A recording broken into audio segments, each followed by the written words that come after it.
Are you ready for a high-intensity interval training? And that's going to keep that metabolism burning calories all day long. Today we'll do 4 different exercises, 30 seconds each side of the exercise for a total of 1 minute. I'm doing a 10-second rest, but you can make it a 30-second or even a minute depending on your fitness level. Let's get busy, and here we go. This is your bottoms up. If you can see, I've got my fist doubled up to help with tension on the other side. I'm sitting back and I'm breathing really, really deep, and I've got a good solid grip on that kettlebell with the bottoms up. I grounded my feet, and I'm going to grab the kettlebell by the horns, but in the outer part of those horns, and I'm breathing under tension, and this is a great way to help develop core strength and to breathe behind the shield. Now, if you're just learning how to do this, I didn't, but I'd recommend you take your opposite hand and put it next to that kettlebell so you lose your strength. Then you will be able to catch it without it bonking you in the head. That would not be a very good scene. And I'm breathing deep, and we did 30 seconds on one side and 30 seconds on the other, and your rest period will depend on your fitness level. And I'm just holding that really tight with it develops your grip strength. It's rest time. It's rest time. It is now rest time. And we're counting down, shaking out some of that tension, and we're going to get ready for the next move. Stop. This is a pass around to a figure 8 to a hold with a side kick. This helps develop your eye-hand coordination and teaches your body how to work multi-directional and balance on one leg. And you can see how I pass that around and hold it at the top, and I'm breathing deep. And this one, I'm going to start by passing the kettlebell hand to hand around my body. It works good just as a warm-up or for a total body workout, which we're doing with this. And then we're going to go into a pass around to a kick, to a figure 8, to a hold.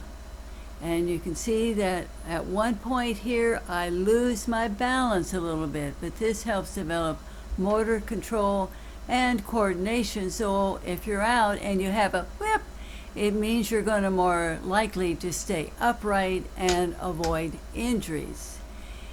And again, I've got my balance and my coordination under control, and I'm breathing really, really deep and out at the top, and then I breathe back in at the bottom of the move.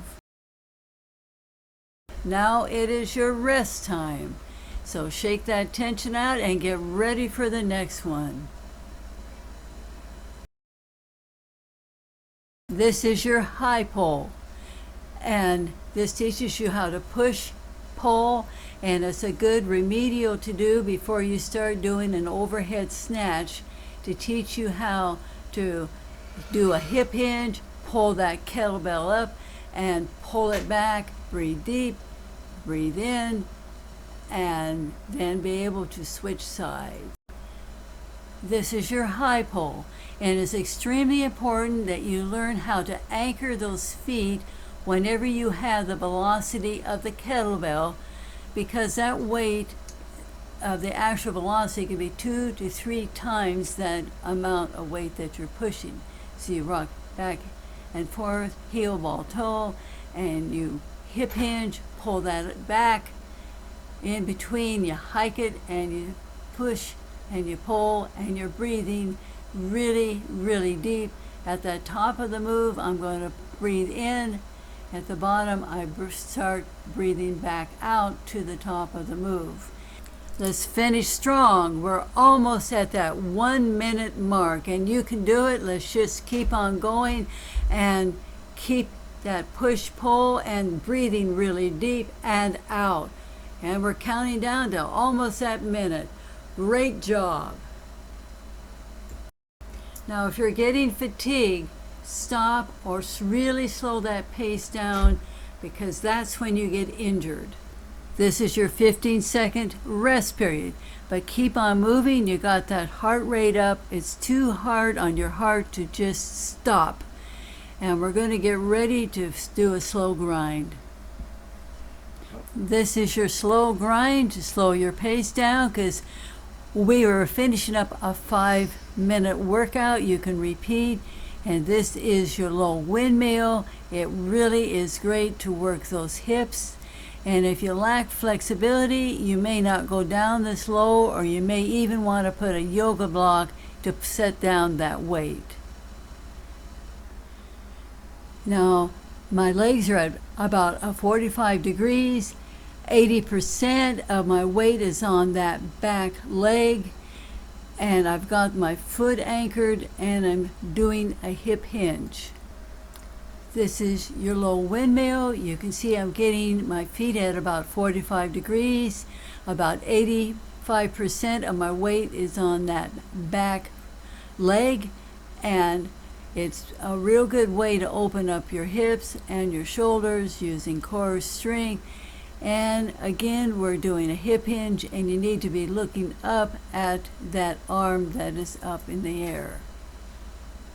And you breathe in and you breathe out, and you really work those hips.